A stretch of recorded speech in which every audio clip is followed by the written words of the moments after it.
Assalamualaikum warahmatullahi wabarakatuh. Selamat datang kembali di channel Keramat Horor. Kali ini saya akan menceritakan sebuah kisah. Kisah ini dialami oleh kenalan jauh saya.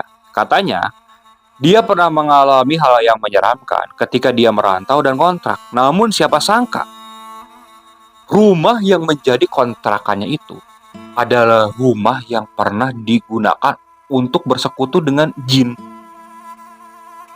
Bagaimana kisahnya? Simak terus videonya sampai selesai. Dan sebelum mulai ke ceritanya, alangkah baiknya kalian santaikan dulu saja diri kalian. Siapkan kopi, siapkan cemilan. Kalau yang mau mendengarkan sambil ngopi dan makan. Dan kalau yang mau mendengarkan saat tertidur, jangan lupa kalian membaca doa. Dan semoga kalian bermimpi indah. Dan kalau yang mendengarkan saat bekerja, alangkah baiknya kalian tunggu waktu santai kalian. Kalau tetap ingin mendengarkan, yang penting kalian fokus saja ke pekerjaan kalian. Jangan sampai saat mendengarkan cerita dari channel Keramat Horor ini membuat konsentrasi kalian buyar dan pekerjaan kalian berantakan. Oke? Kalau sudah santai, kita mulai saja ke ceritanya.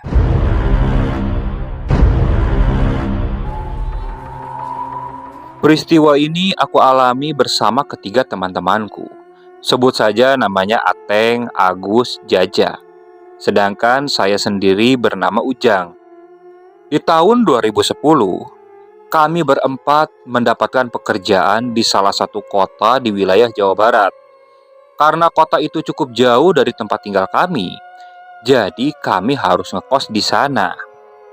Singkat cerita, setelah kami bekerja selama 3 bulan dan ngekos, kami mengetahui bahwa kosan yang kami tempati itu tidak aman.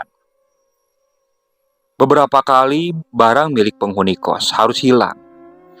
Puncaknya, pada 3 bulan, motornya Jaja yang terparkir di depan kontrakan diembat maling. Dan kejadian itulah yang membuat kami semua memutuskan untuk pindah kosan. Di hari Sabtu, saat kami semua libur, kami mulai mencari kosan. Berbekal informasi dari teman-teman kami mulai survei ke beberapa tempat. Namun ternyata setelah kami survei, tak ada satupun kontrakan yang cocok. Dan sore harinya, Jaja mendapatkan informasi dari salah satu temannya bahwa di desa N ada rumah yang dikontrakan. Ukurannya lumayan besar. Namun rumah itu sudah lama tidak ditempati. Mungkin 1 tahun lebih. Berbekal informasi dari temannya Jaja ini, pada Minggu pagi, kami mulai berangkat ke rumah tersebut. Sesampainya di sana, kami melihat posisi rumah itu berada di ujung desa. Rumah warga yang berdekatan dengan rumah tersebut di belakang berjarak sekitar 20 meter. Dan sebelum rumah itu, sekitar 20 meter, ada salah satu rumah. Dan penghuni rumah itulah yang dipercaya untuk mengurus rumah tersebut. Kami mulai menemui pemilik rumah itu. Setelah kami berbincang-bincang dan kami mengetahui bahwa yang mengurus rumah tersebut bernama Mang Kurdi. Setelah itu kami meminta izin untuk melihat-lihat ke dalam. Mang Kurdi pun mengizinkan. Saat kami mulai masuk ke rumah tersebut, kami lihat ruang tamunya itu cukup luas. Di sebelah kanan di ruang tamu itu ada 2 buah kamar, dan di sebelah kirinya pun ada 2 buah kamar juga. Tepat di sebelah kanan ada sebuah jalan yang mengarah ke arah dapur. Lebarnya sekitar 1,3 meter. Jarak dari lorong tersebut menuju dapur kurang lebih sekitar 4-5 meter. Namun, di tengah-tengah jalan menuju dapur itu, di sebelah kiri, ada sebuah kamar. Yang anehnya, pintu kamar tersebut dipalang menggunakan kayu. Tidak 1, bahkan 3. Aku bertanya kepada Mang Kurdi, "Mang, itu kamar kenapa kok dipalang kayu kayak gitu?" "Oh, Ini kamar di dalamnya ada barang-barang milik pemiliknya yang dulu. Jadi sengaja Mamang palang biar nggak bisa masuk orang. Oh gitu. Setelah itu kami mulai melihat ke arah dapur. Di dapur sudah ada fasilitas lemari, tempat penyuci piring, dan ada beberapa alat-alat masak. Dari dapur, di sebelah kanan, ada sebuah jalan yang mengarah ke arah kamar mandi. Kamar mandinya pun cukup lebar. Di dalam kamar mandi, ada sebuah sumur. Jadi, rumah ini masih menggunakan sumur timba untuk sumber airnya. Setelah itu, kami berempat berdiskusi. Hingga akhirnya kami memutuskan untuk jadi ngontrak rumah tersebut. Singkat cerita, pada minggu depan, kami mulai datang dan menempati rumah itu. Rumah itu pun sudah diberesi oleh Mang Kurdi. Aku waktu itu menempati kamar yang berada di sebelah kiri dan berdekatan dengan ruangan yang menjadi tempat penyimpanan barang. Di sebelahku, kamarnya ditempati oleh Agus, sedangkan di sebelah kanan ditempati oleh Jaja dan Ateng.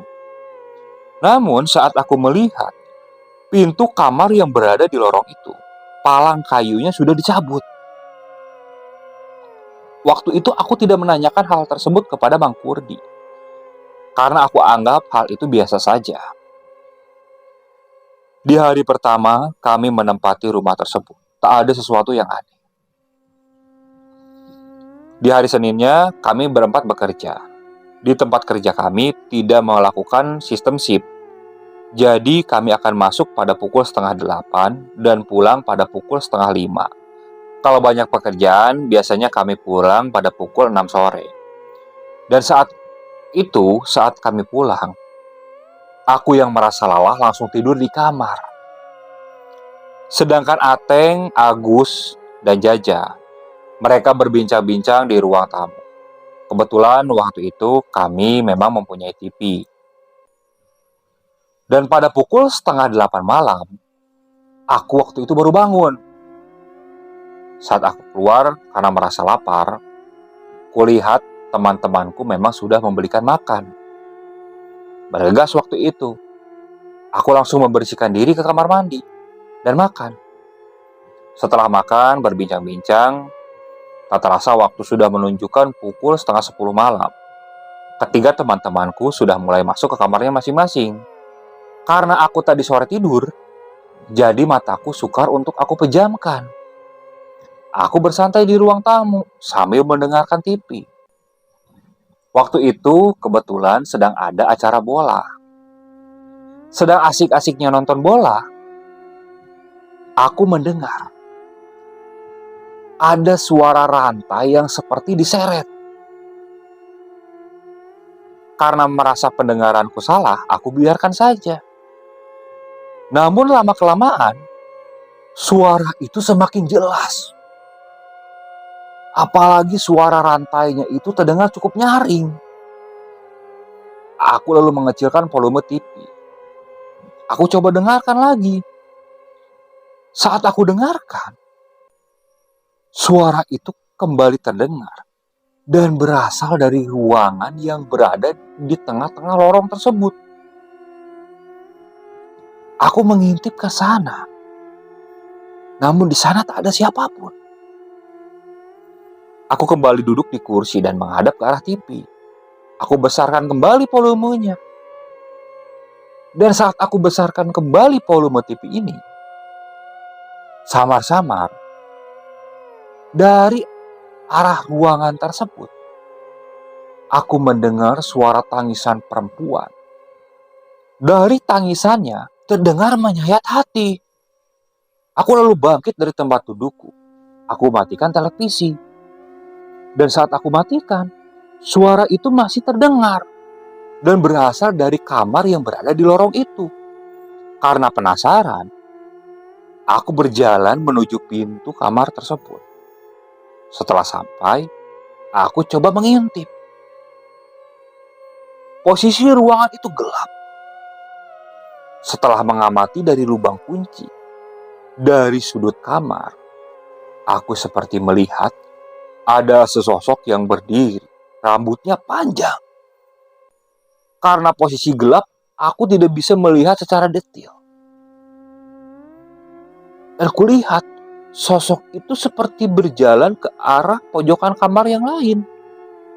Saat berjalan, terdengar suara rantai. Seakan sosok itu seperti menarik rantai. Karena langsung merasakan begini, cepat-cepat aku langsung masuk ke kamar. Aku kunci. Saat di kamar, aku mulai berpikir. Kata Mang Kurdi, kamar itu menjadi tempat penyimpanan barang. Namun pas aku ngintip, seakan kamar itu kosong, tak ada barang. Saat aku mulai memejamkan mata, suara itu semakin jelas terdengar. Dan kini, suara itu terdengar di ruang tamu. Aku sempat duduk waktu itu dari ranjang. Awalnya aku ingin ngintip, tapi aku urunkan niatku. Karena pikiranku waktu itu, ini pasti sesuatu yang tidak beres. Cepat-cepat aku langsung masuk ke selimut dan paksakan mataku untuk terpejam. Akhirnya, usahaku berhasil. Besok paginya, ketika di tempat kerja, aku menceritakan apa yang aku alami tadi malam. Teman-temanku yang lain tidak percaya. Bahkan Agus waktu itu menertawakanku. Katanya aku hanya halusinasi saja dan penakut. Aku hanya diam dibicarakan seperti itu sama si Agus. Dan saat malam hari, waktu itu tepat pukul 10 malam, kami bertiga belum tidur. Saat asik berbincang, si Agus akan pergi ke air. Aku, Ateng, dan Jaja masih berada di ruang tengah. Belum lama si Agus pergi ke kamar mandi. Kami mendengar teriakan Agus dari arah kamar mandi. Sontak, kami semua langsung berlari ke arah kamar mandi.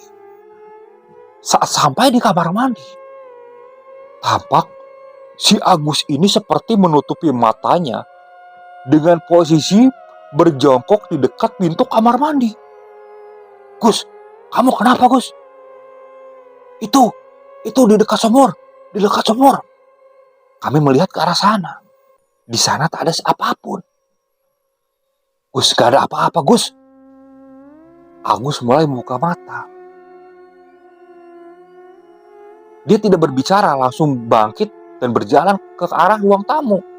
Kami bertiga pun mengikutinya. Gus, kamu kenapa, Gus? Enggak. Beneran kamu kenapa?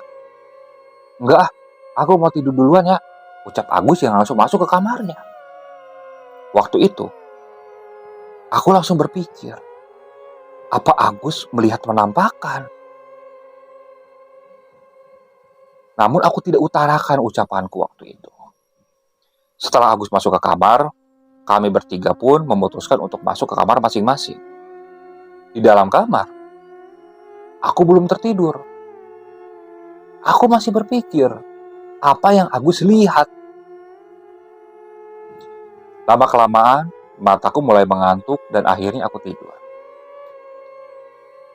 Pada hari Kamis, saat itu ketika kami pulang kerja, ada sesuatu yang aneh.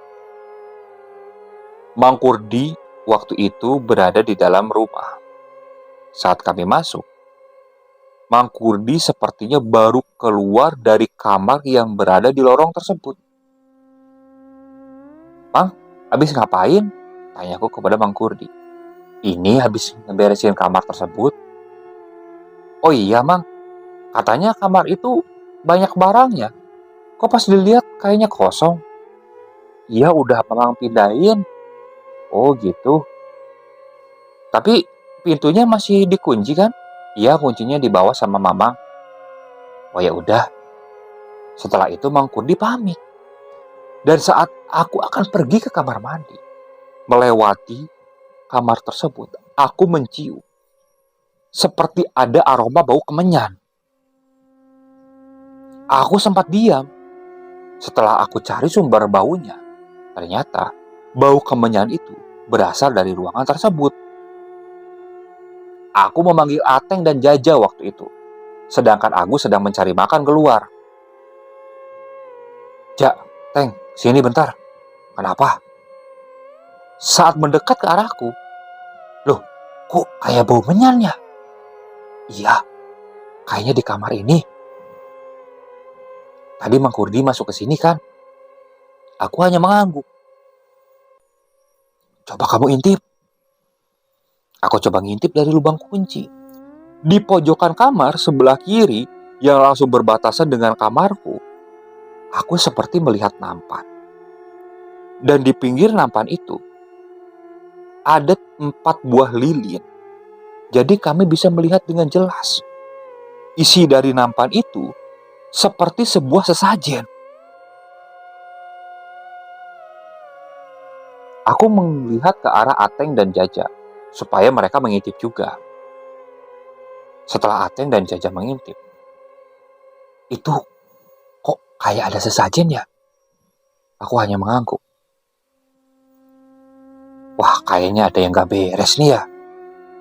Udahlah biarin, mungkin itu udah kebiasaan Mang Kurdi kali. Ucapku waktu itu coba menenangkan situasi. Dan tak berapa lama Agus datang. Setelah itu kami langsung makan dan berbincang-bincang. Kami bertiga sengaja tidak menceritakan apa yang kami lihat kepada si Agus ini. Dan pada malam hari, kami semua waktu itu sudah masuk ke kamar masing-masing. Tepat pukul 10 malam, aku mendengar suara rantai seperti ditarik.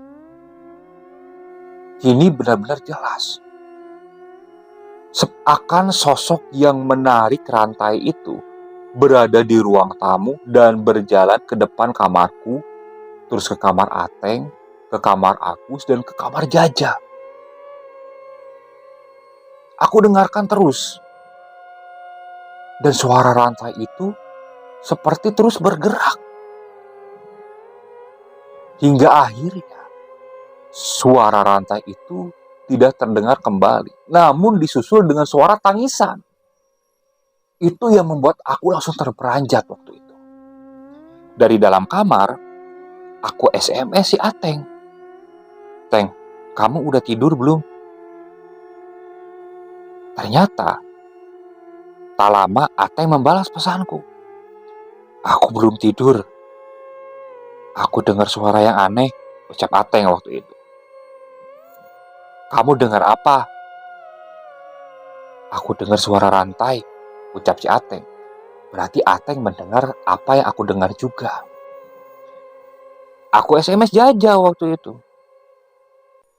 Namun Jaja tidak membalas. Jadi aku pikir Jaja pasti sudah tidur. Si Ateng sepertinya mengintip dari lubang kunci di kamarnya. Dan tak berapa lama Ateng mengirim pesan. Aku membaca pesan dari Ateng. Isinya seperti ini. Jang, aku ngintip dari lubang kunci. Ada sosok perempuan pakai baju putih. Tapi serem. Kepalanya itu hampir copot. Itu kayak ngegantung. Dan tangan terus kaki perempuan itu seperti diikat rantai. Aku kaget membaca pesan Ateng seperti itu. Aku langsung masuk ke dalam selimut sambil terus membalas pesan kepada Ateng. Teng, udah kita tidur aja malam ini. Jangan dengerin. Setelah itu aku tidak mendengar kembali pesan dari Ateng. Pagi harinya kami mulai berangkat kerja. Di tempat kerja, aku waktu itu ngobrol dengan Ateng. Teng, kamu gak salah lihat kan tadi malam? Enggak, sumpah. Aku lihat perempuan itu jalan tepat ke arah depan kamarmu. Dia seperti mengelilingi kamar kita loh. Pas dekat ke arah kamarku, cepat-cepat aku langsung lompat ke ranjang waktu itu. Terus SMS kamu. Itu loh, di lehernya itu tampak masih keluar darah. Lehernya sudah mau putus, tapi kayak ada beberapa bagian yang masih menempel ke tubuhnya. Jadi beberapa bagian yang menempel itulah yang menahan si kepalanya. Waduh, Teng, aku gak kebayang itu seremnya kayak gimana, ucapku waktu itu. Oh iya, Teng, kamu jangan ceritain ke Jaja sama si Agus ya. Takutnya mereka malah parno. Malamnya, karena besok libur, Agus dan Jaja ini berencana akan pergi hiburan ke kota. Sedangkan aku dan Ateng hanya berdiam sendiri saja di kosan. Pada pukul 8 malam, waktu itu aku dan Ateng sedang berbincang-bincang di teras rumah. Dan tak berapa lama Mang Kurdi menghampiri kami. Di situ, aku dan Ateng lalu berbincang bersama Mang Kurdi. Di tengah-tengah obrolan kami, aku menanyakan, "Bang, sudah berapa lama jaga rumah ini, Mang?" "Belum lama sih, A. Paling baru 1,5 tahun. Itu juga semenjak dibeli sama pemiliknya yang sekarang. Kalau yang sebelumnya, pemiliknya orang mana, Mang?" "Orang jauh. Nah, ini tuh yang beli orang ketiga. Sebelumnya yang pertama orang mana, Bang?" "Yang pertama orang Jawa. Terus dijual gitu, Bang?" Iya dijual," ucap Mang Kurdi yang sedikit gelagapan. "Bang, jujur nih, Bang. Aku mau nanya. Beberapa hari kemarin, sampai tadi malam, aku sempat melihat ada perempuan berbaju putih, Mang." "Ah, salah lihat kali, A. Beneran, Mang. Gak bohong saya, Mang." Setelah aku berucap seperti itu, jujur saja, aku melihat raut wajah Mang Kurdi ini seperti berubah. Seakan dia ini seperti menutupi sesuatu. Tampak dari bola matanya seperti melihat ke kiri dan kanan. Maaf, saya harus pergi dulu. Kebetulan ada perlu." "Oh ya udah, Mang," ucapku waktu itu. Mang Kurdi langsung pamit. "Teng, kamu ngerasa ada yang aneh nggak?" "Iya, kayak ada sesuatu yang disembunyiin Mang Kurdi. Tapi mau bagaimana lagi nih, Jang? Andai kata ada sesuatu di rumah ini, kita juga nggak bisa langsung pergi. Tahu sendiri kan, kemarin pas ngontrak, kita langsung bayar 3 bulan. Sedangkan gaji kita juga pas-pasan." Aku di situ berpikir juga. Jadi tidak mungkin bisa pindah langsung dari rumah tersebut. Saat kami sedang berbincang-bincang, tiba-tiba dari arah dalam kontrakan, kami mendengar ada suara orang menangis. Aku dan Ateng langsung terdiam waktu itu. Namun lama-kelamaan, suara tangis ini berubah menjadi suara tawa. Tanpa dikomando, aku dan Ateng waktu itu langsung pergi ke arah motor. Aku langsung naik ke motor. Namun ternyata, kunci motornya ini berada di kamar. "Teng, kunci motornya di kamar." Ateng seperti menggeleng, seakan dia tidak mau masuk ke dalam kontrakan. Aku juga sebenarnya enggan, tapi mau bagaimana lagi? Udahlah, waktu itu aku memaksakan masuk ke dalam. Ateng posisi mengikutiku dari belakang. Setelah kami masuk, entah kenapa, suasana rumah tersebut seperti berubah, seakan menjadi sangat menyeramkan. Apalagi saat melihat lorong yang mengarah ke arah dapur. Seperti benar-benar menakutkan, tidak seperti biasanya. Dengan sedikit berlari, aku langsung masuk ke kamar dan mengambil kunci. Setelah itu aku langsung kembali keluar. Saat aku hendak melajukan motor dari spion, aku melihat di teras seperti ada perempuan yang berdiri melihat ke arah kami. Perempuan itu sekitar umur 55 tahun, menggunakan pakaian kebaya dengan sarung batik. Aku langsung menoleh ke arah belakang. Saat aku menoleh, perempuan itu sudah tidak ada. Tanpa pikir panjang, aku langsung ngegas motorku, meninggalkan kontrakan. Waktu itu tak ada tempat tujuan. Hingga akhirnya aku dan Ateng ini berhenti di salah satu tempat makan. Di situ aku berbincang kembali dengan Ateng. Teng, aku tadi lihat perempuan. Lihat perempuan gimana? Aku lihat perempuan kayak ibu-ibu gitu di teras rumah. Cuman aku lihatnya dari spion. Pas aku noleh, gak ada siapa-siapa, Teng. Aduh, gimana ya? Ya udahlah, anggap aja lah angin lalu lah, Teng. Mudah-mudahan sosok penghuni kosan itu gak ngeganggu lagi. Pokoknya udah 3 bulan kita langsung out aja dari kontrakan itu. Ateng mengangguk setuju. Pada pukul 10 malam, kami memutuskan untuk pulang kembali ke kontrakan. Saat kami pulang ke sana, tampak Agus dan Jaja sudah berada di sana. Mereka menunggu kami di teras rumah, karena kebetulan kuncinya kami bawa. Setelah itu kami langsung masuk ke dalam kontrakan. Saat masuk, aku dan Ateng memang tidak menceritakan apa yang kami lihat. Setelah itu, Agus dan Jaja mereka menyalakan TV. Tadi nunggu lama. Lumayan, 15 menit lebih. Aku teleponin gak diangkat-angkat. Di situ aku baru ngeh. Ternyata ponselku dan ponsel Ateng tertinggal di kamar. Itu aku masuk ke kamar kan, ambil ponsel. Ya sorry, ponselku ketinggalan. Jaja pergi ke kamar mandi, katanya kebelet. Setelah selesai dari kamar mandi, tampak Jaja ini sedikit berlari. Kamu kenapa, Ja? Enggak, di kamar mandi kayak bau menyan. Kamu gak salah cium, Ja? Enggak.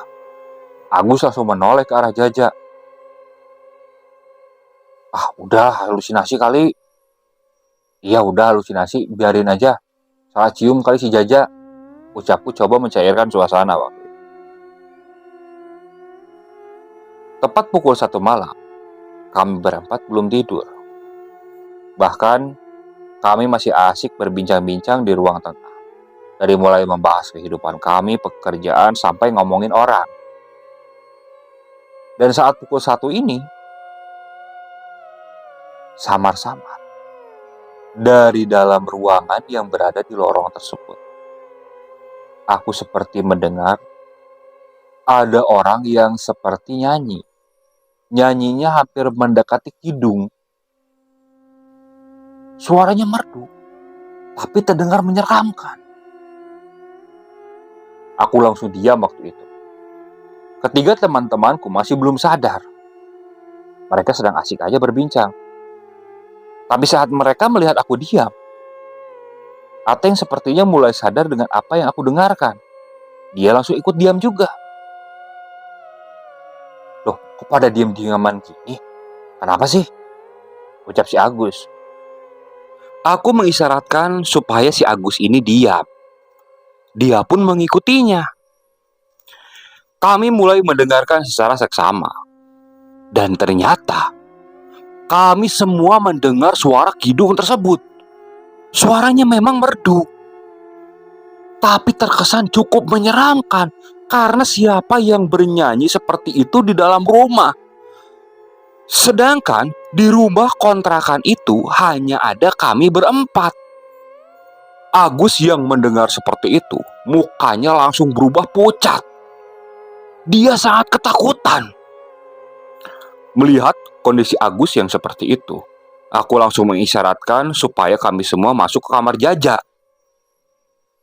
Kami semua berjalan dan masuk ke kamar Jaja. Setelah masuk, aku kunci pintu kamar Jaja. Sedangkan Agus langsung bersembunyi di balik selimut. Waktu itu aku masih mendengarkan. Dan kini, suara kidung itu terdengar tepat berada di ruang tamu. Aku, Ateng, dan Jaja hanya menatap ke arah pintu kamar. Jujur saja waktu itu, suasana sangat menakutkan.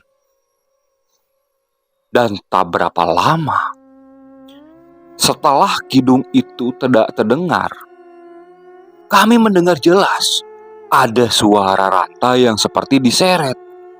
Namun lama-kelamaan, suara rantai itu seperti dipukul-pukulkan ke lantai. Jaja langsung mengikuti Agus bersembunyi di balik selimut. Sedangkan aku dan Ateng hanya duduk di pinggiran ranjang. Lama-kelamaan, suara rantai itu mulai menghilang. Agus mulai keluar dari selimutnya. Belum sempat dia berbicara, aku kembali mengisyaratkan supaya dia diam dan tidur. Dia kembali ke dalam selimut. Setelah itu, kami memutuskan untuk tidur. Entah pukul berapa, tiba-tiba waktu itu aku mendengar ada suara cekikikan tawa. Cekikikan tawa ini terdengar cukup jelas dan sepertinya berada di dalam kamar Jaja. Awalnya aku belum buka mata. Lama-kelamaan, suara itu terus saja terdengar. Suara tawa perempuan. Dan suara itu berasal dari atas lemari. Aku mulai membuka mata. Waktu itu lampu kamar Jaja tidak kami matikan. Aku menoleh ke atas lemari. Dan saat melihat ke atas lemari, tampak ada seorang perempuan yang duduk. Yang lebih menyeramkannya, leher dari perempuan itu seperti sudah hampir patah. Hanya tertahan oleh beberapa bagian. Bahkan dari luka terpotongnya itu masih mengucur darah segar. Sosok itu tertawa melihat ke arahku. Otomatis aku langsung menutup mata dan berteriak, "Astagfirullah, astagfirullah, astagfirullah, astagfirullah." Teriakanku ini membangunkan ketiga temanku. "Jang, Ujang, kamu kenapa, Jang?" "Itu, di atas lemari." Ateng, Jaja, dan Agus selalu melihat ke arah yang aku tunjukkan. Saat mereka melihat, sosok perempuan itu sudah tidak ada. "Udah gak ada, Jang." Aku mulai memberanikan diri membuka mata. Dan benar saja, di atas lemari itu sudah tidak ada apa-apa. Aku bernapas lega waktu itu. Namun, ketika aku melihat ke arah Agus, kulihat si Agus ini seperti tertunduk. Tapi tertunduknya ini bukan seperti ketakutan. Karena saat aku melihat ke arah Agus, terkesan ada aura yang menyeramkan. "Gus, kamu kenapa, Gus?" Si Agus tetap diam, kepalanya menunduk. Namun kulihat tangannya itu seperti dikepalkan. Jaja yang kebetulan berada di samping si Agus ini, dia hendak memegang pundak si Agus. "Gus." Belum sampai dia memegang pundak si Agus, tangan si Jaja ini ditepis. "Gus, kamu apa-apaan?" Dan tiba-tiba si Agus langsung melotot ke arah kami semua. Aku diam kan waktu itu. "Merakat sia kabeh, ulah aya di dia," ucap Agus waktu itu. Kalau di bahasa Indonesiakannya, dia menyuruh kami semua untuk pergi. "Gus, sadar, Gus." "Diam." Aku hanya diam waktu itu. Suara Agus tampak berbeda. Dia seperti nenek-nenek. "Gus, istighfar, Gus, istighfar." Agus hanya tertawa waktu itu. Dia mulai bangkit. Dan saat bangkit, otomatis kami bertiga berusaha menahan Agus. Namun ternyata tenaga Agus ini cukup besar. Bahkan kami bertiga seperti dihempaskan begitu saja. Si Agus langsung keluar kamar. Kami bertiga panik waktu itu. Bergegas kami langsung bangun dan mengejar si Agus. Kulihat si Agus ini berlari dan mendobrak pintu kamar yang berada di lorong. Tanpa pikir panjang, kami pun mengejar si Agus masuk ke dalam. Kulihat dari pintu, si Agus berdiri menghadap tembok di ujung kamar tersebut. Waktu itu, ketika hendak masuk ke kamar, suasana sudah tidak mengenakan. Benar-benar menyeramkan. Astagfirullah. Aku melihat sekeliling. Belum berani aku melangkah maju waktu itu. Namun, Ata yang mendorongku. "Jang, ayo Jang, kamu di depan." Aku pun mulai berjalan. "Gus, istighfar Gus. Agus." Agus kembali menoleh ke arah kami. Namun terlihat matanya ini putih. Astagfirullah. Ini kenapa lagi? Tanpa pikir panjang, aku langsung berlari ke arah Agus. Aku pegangi kan. Ateng dan Jaja pun mengikutinya. Agus masih mengamuk dan meronta-ronta. Aku bacakan doa di telinga kanan si Agus. Agus waktu itu terus meronta. Hingga akhirnya dia bilang seperti ini. Kalau di bahasa Indonesiakannya, 3 hari kalian harus pergi dari sini. Kalau tidak, teman kalian ini bakal saya bawa. Dan setelah itu, si Agus langsung tidak sadarkan diri. Bergegas waktu itu, aku langsung gotong si Agus. Cukup lama Agus tidak sadarkan diri. Dan saat azan subuh berkumandang, barulah si Agus itu sadar. Dia mulai membuka mata. Kami lalu memberikannya air minum. Setelah itu kami biarkan saja supaya dia agak tenang. Setelah melaksanakan sholat subuh, kami lalu menceritakan apa yang kami alami. Si Agus diam saja. Setelah itu dia berbicara. Katanya, ketika aku berteriak itu, dia membuka mata dan melihat di atas lemari ada perempuan yang lehernya itu seperti digorok. Darahnya masih mengucur dan seperti menatap ke arahku. Agus waktu itu langsung terpejam.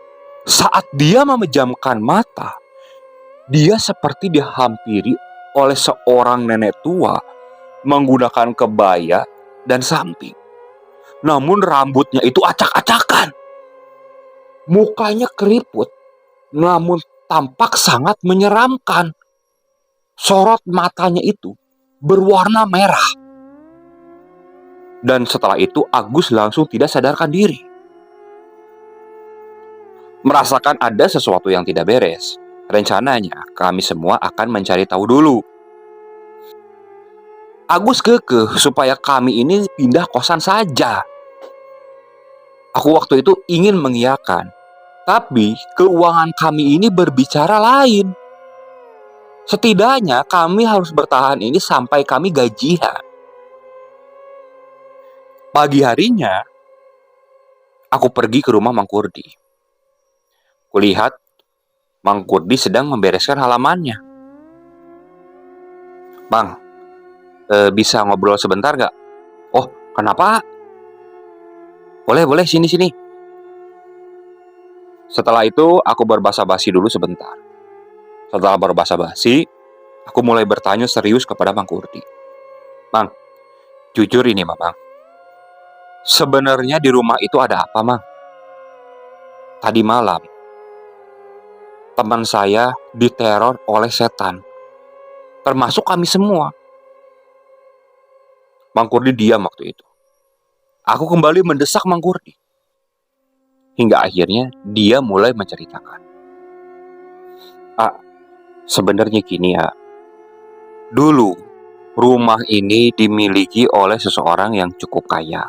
Itu pemilik pertamanya. Namun dia tidak mempunyai anak. Dan suaminya ini seringkali bekerja keluar kota. Dan pada suatu malam, rumah ini kemasukan maling. Parahnya lagi, istri dari suaminya tersebut, dia dibunuh dengan cara digorok lehernya, tangan dan kakinya itu seperti diikat menggunakan rantai. Jasad dari istrinya tersebut dimasukkan ke kamar yang berada di lorong itu. Esok paginya, ketika sang suami datang, dia kaget mendapatkan istrinya seperti itu. Dia depresi. Lama-kelamaan akhirnya dia memutuskan untuk menjual rumah tersebut. Cukup lama rumah itu laku, hingga akhirnya dibeli oleh seseorang dari Jawa Timur. Orang itu membuka sebuah usaha di daerah ini. Namun menurut desas-desusnya, si pemilik rumah ini, dia melakukan sekutu dengan iblis. Maksudnya gimana, Mang? Jadi seperti ini. Ketika dia menempati rumah ini, dia sepertinya memanfaatkan arwah penasaran dari istri pemilik rumah ini yang dulu. Aku gak paham, Mang. Maksudnya gimana nih, Mang? Jadi gini, dia manfaatin arwah tersebut untuk kepentingan penglaris rumah makannya. Namun, sekitar 9 bulan setelah menempati rumah tersebut, dia meninggal dalam kecelakaan. Dan setelah itu, rumah ini lama kosongnya, hingga akhirnya dibeli oleh pemilik yang sekarang. Pemilik yang sekarang, dia pernah menempati rumah ini. Namun tidak lama, bahkan tidak sampai 1 bulan, hanya 3 minggu. Setelah itu, dia mempercayakan rumah ini supaya diurus sama Amang. Dan dia kontrakan. Sebelum AA, ada 4 orang yang ngontrak. Tapi tak ada yang kuat. Mereka sering didatangi oleh perempuan yang lehernya hampir patah. Dan yang parahnya lagi, ketika di malam-malam tertentu, mereka sering didatangi oleh nenek-nenek menggunakan kebaya dan samping. Mereka sering diganggu. Yang parahnya, yang ngontrak terakhir sebelum AA, temannya itu seperti dicekik. Bahkan esok harinya di lehernya itu ada tanda biru. Namun lama-kelamaan, tanda biru itu berubah menjadi rasa gatal. Dia katanya langsung pergi ke salah satu dukun untuk diobati. Setelah itu mereka pindah. Waduh, berarti bahaya, Mang. Sebenarnya tenang aja. Makanya Mamang tiap malam Jumat kan nyimpen sesajen tuh di kamar itu.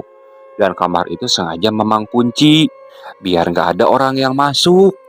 Pokoknya kalau ada apa-apa, AA dan teman-teman jangan pernah hirauin, biarin aja. Kalau dihirauin, kejadiannya bisa tambah parah. Tapi Mang, kalau kayak gitu, kami semua juga gak nyaman, Mang, tinggal di kontrakan. Ya itu mah terserah AA.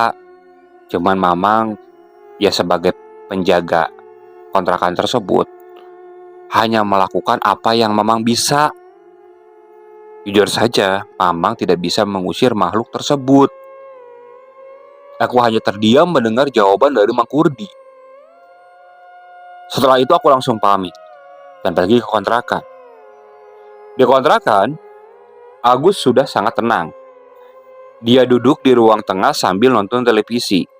Sedangkan Ateng dan Jaja, mereka sedang asik bermain ponsel. Jang, gimana? Udah dapat info rumah ini? Ya udah, gini aja, kata Mang Kurdi. Kalau kita dengar apa-apa, jangan dihirauin, udah biarin aja. Ya pokoknya gini aja, akhir bulan ketika kita gajian, kita langsung pergi aja dari rumah ini. Agus sepertinya cukup berat menerima saranku seperti itu. Di situ aku lalu menyarankan supaya kami semua tidurnya jangan pernah sendirian. Ketika malam, sebaiknya kami tidur ini berdua. Nah, mendengar saranku yang seperti itu, Agus tampaknya mulai setuju.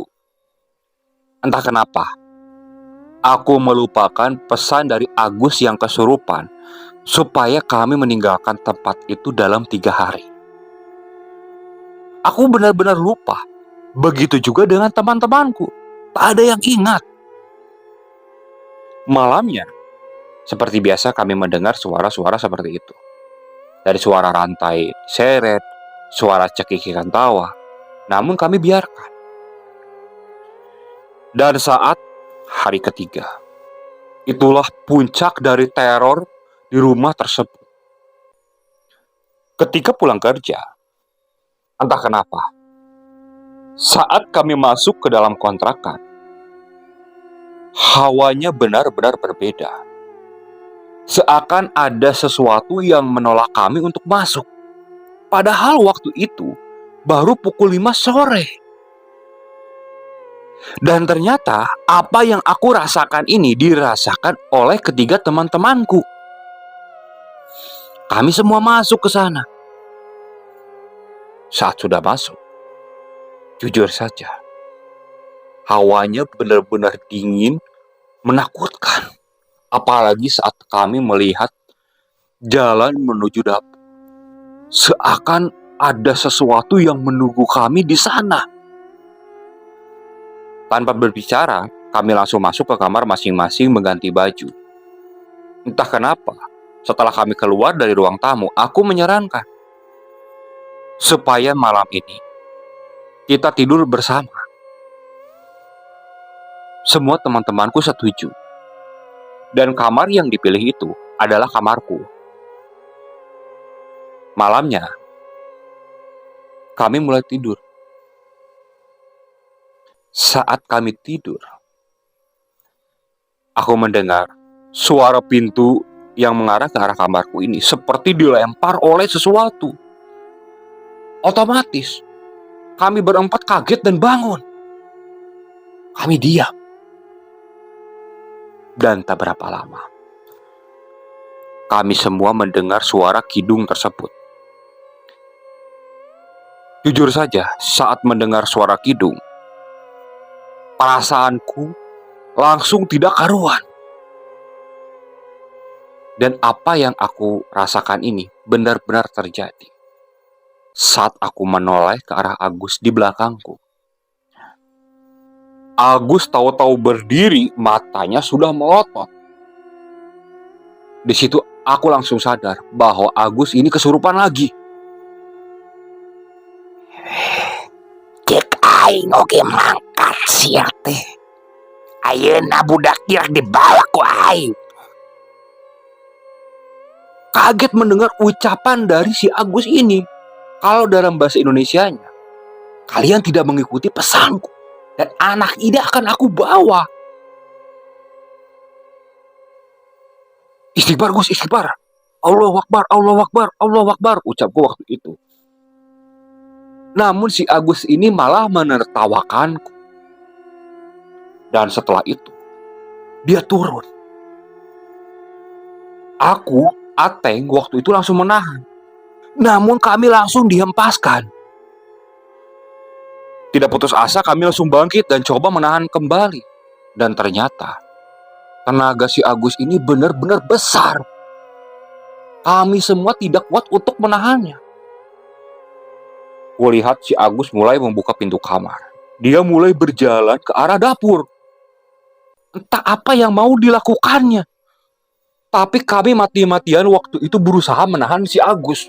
Dari mulai memegangi kakinya, memegangi tangannya, bahkan menariknya.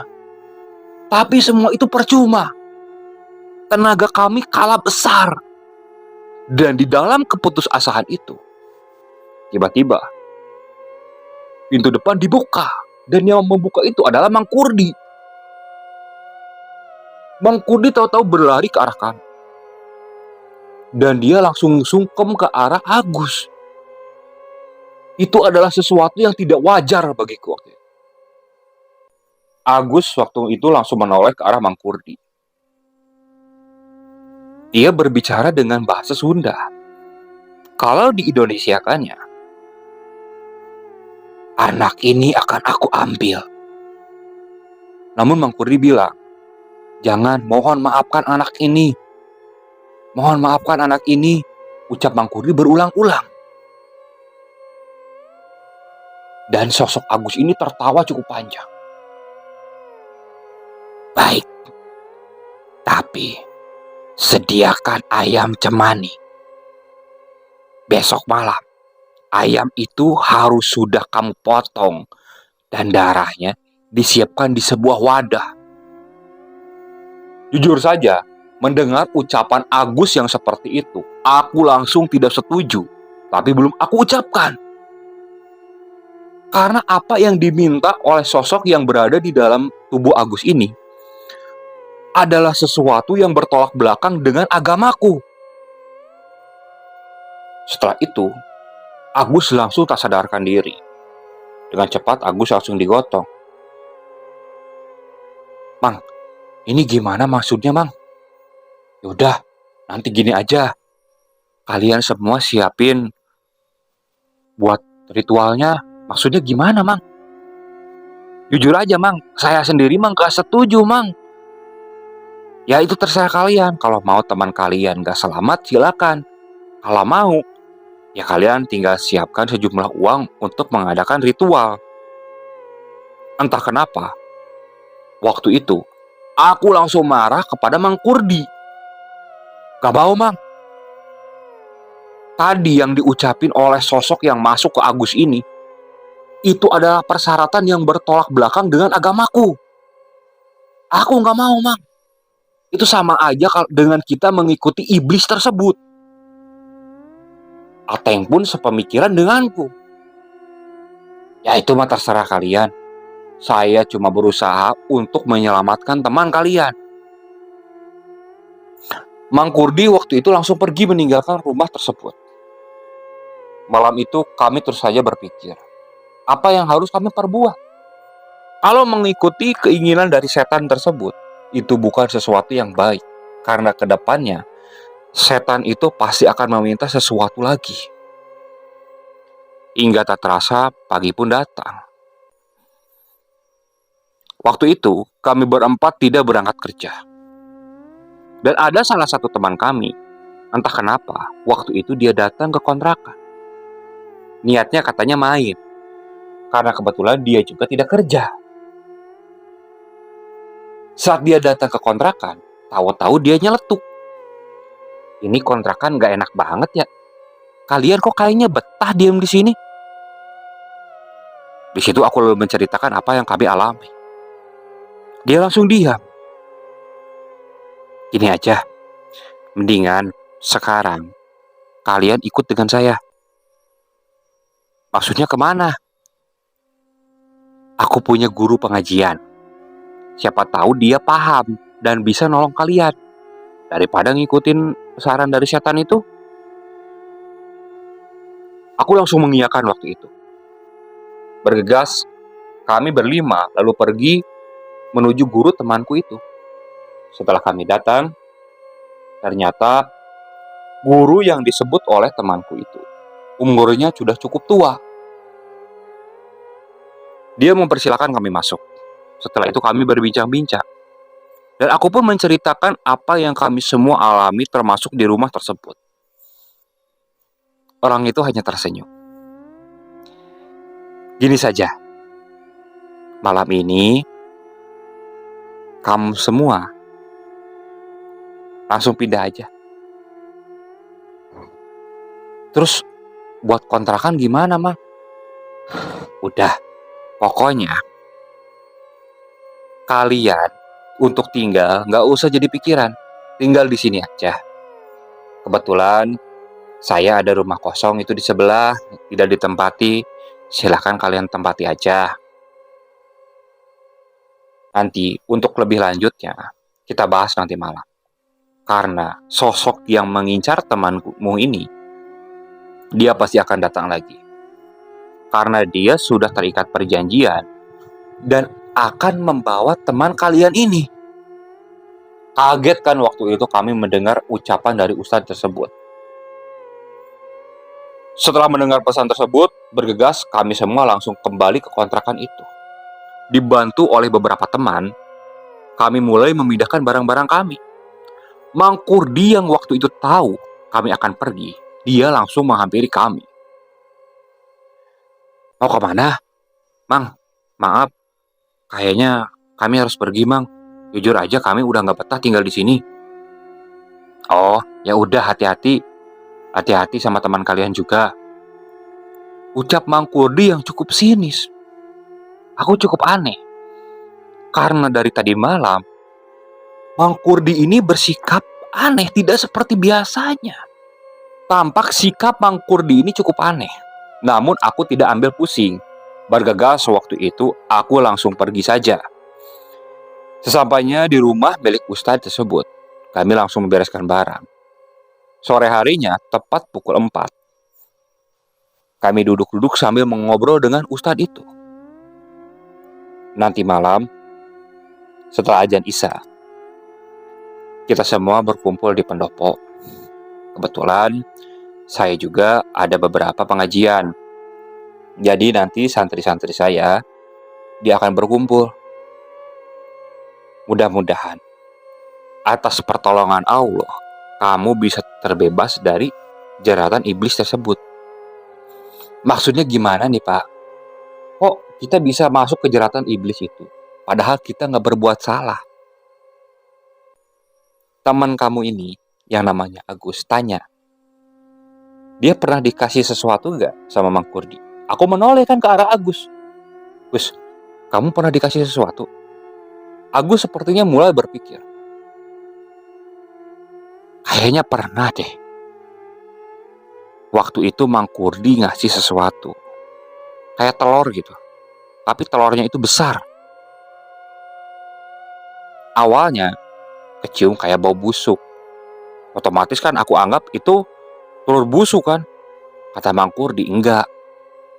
Telur itu banyak khasiatnya. Coba aja dicium-cium dulu, terus dijilat dikit, ucap Mang Kurdi. Aku jilat kan.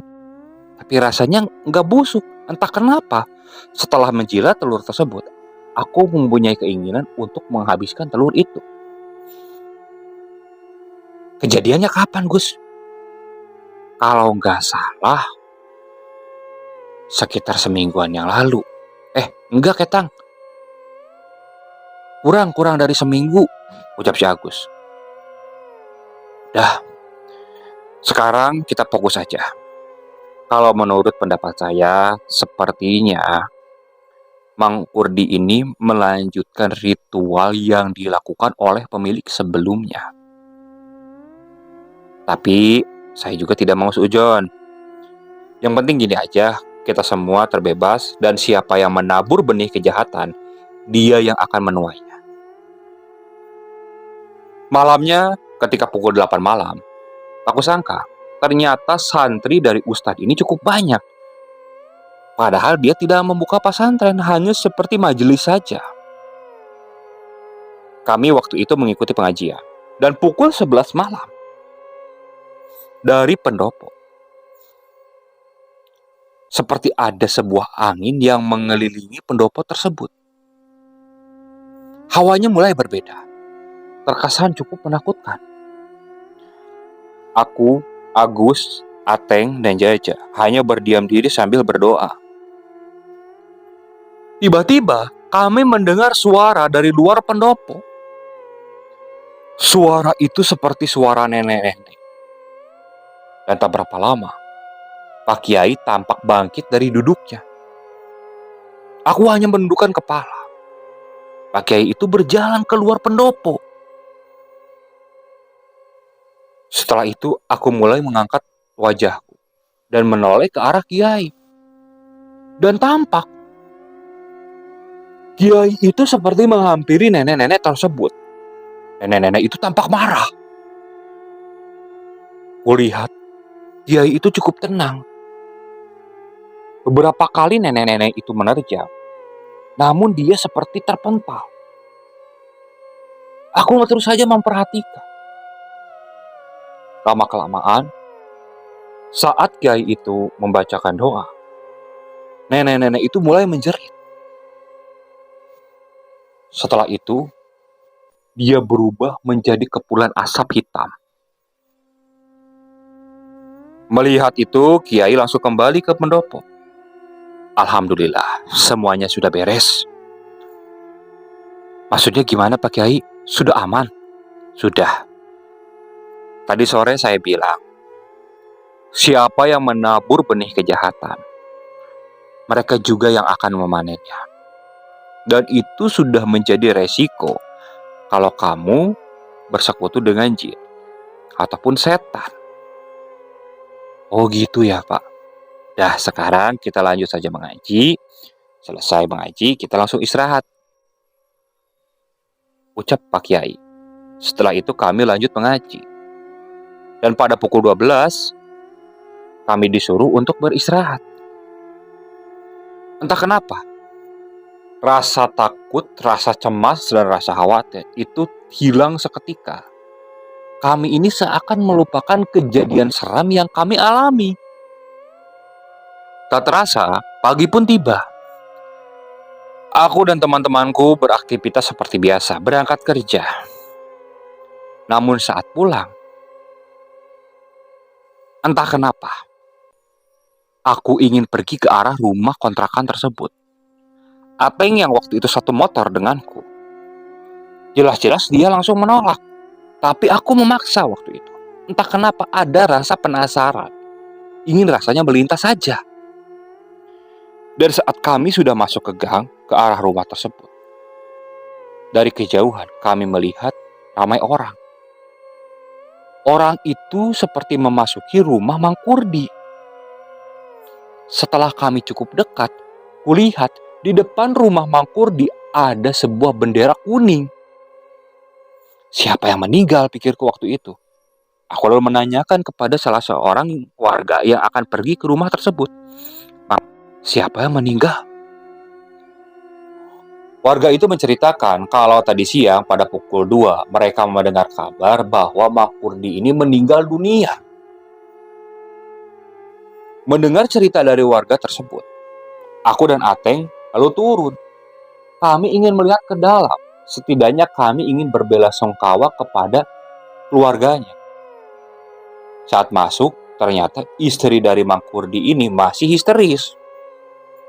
Dia belum bisa diajak ngobrol. Kondisi jenazah Mang Kurdi itu sudah disimpan di ruang tengah dan sudah ditutup menggunakan samping. Saat aku melihat wajah dari Mang Kurdi, aku buka kain itu. Di situ aku kaget. Mata Mang Kurdi ini melotot. Aku menoleh kepada warga yang melihat. Pak, ini kok nggak ditutup? Aku coba tutup matanya. Namun beberapa kali, matanya itu kembali terbuka. Kata salah satu warga di sana, itu sudah mereka coba, tapi tetap saja terbuka seperti itu. Kulihat dari matanya itu seperti dia sangat ketakutan. Dan yang parahnya lagi, tangannya itu seperti memohon ke atas. Dia seperti meminta ampun. Dan itu tidak bisa dirubah. Melihat kondisi yang seperti itu, dengan cepat aku langsung menutup jenazah tersebut dengan samping. Singkat cerita, setelah prosesi pemakaman, aku dan Ateng langsung pulang. Dan sampai di sana, Agus dan Jaja langsung menanyakan kenapa kami telat pulang. Aku menceritakan apa yang kami lihat dan perihal kejadian yang menimpa Mang Kurdi. Walaupun waktu itu aku dan Ateng tidak tahu kenapa Mang Kurdi ini bisa meninggal. Agus dan Jaja hanya terdiam. Dan tak berapa lama, Pak Kiai menghampiri kami. Kenapa ini? Lagi ngobrolin apa? Setelah itu aku menceritakan apa yang menimpa Mang Kurdi. Pak Kiai hanya tertunduk. Dia lalu bilang, sudah, sekarang doakan saja. Kemarin, Pak Kiai sudah bilang, siapa yang menebar benih kejahatan, dia juga yang akan memanennya. Dan itu adalah buah dari yang dia perbuat. Aku hanya diam waktu itu. Kejadian itu benar-benar menjadi pelajaran berharga bagi kami semua. Ternyata, Di zaman sekarang, masih ada saja orang yang bersekutu dengan setan untuk kekayaan. Memang, kalau aku lihat secara sesama, Mang Kurdi ini tidak kerja. Istrinya juga hanya ada di rumah. Tapi, dia ini seperti serba kecukupan. Dan menurut kabar yang beredar, katanya Mang Kurdi ini memang menggunakan pesugihan. Kenapa seperti itu? Karena setelah Mang Kurdi meninggal, ekonomi keluarganya itu langsung berubah drastis. Setelah 5 tahun kami bekerja dan merantau di sana, akhirnya kami memutuskan untuk pindah kerjaan. Karena kami ingin mempunyai penghasilan yang lebih. Agus dan Ateng waktu itu mendapatkan tawaran pekerjaan di daerah Jawa Tengah.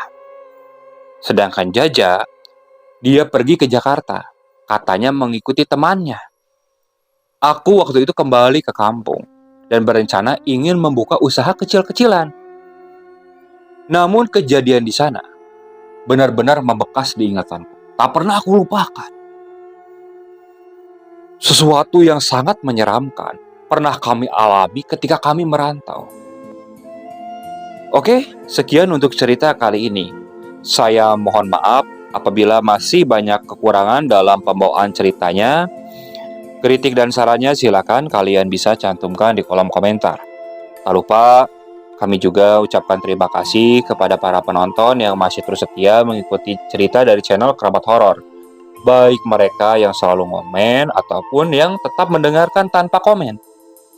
Semoga kalian selalu diberikan kesehatan, dilancarkan rezekinya, dan dijauhkan dari mara bahaya.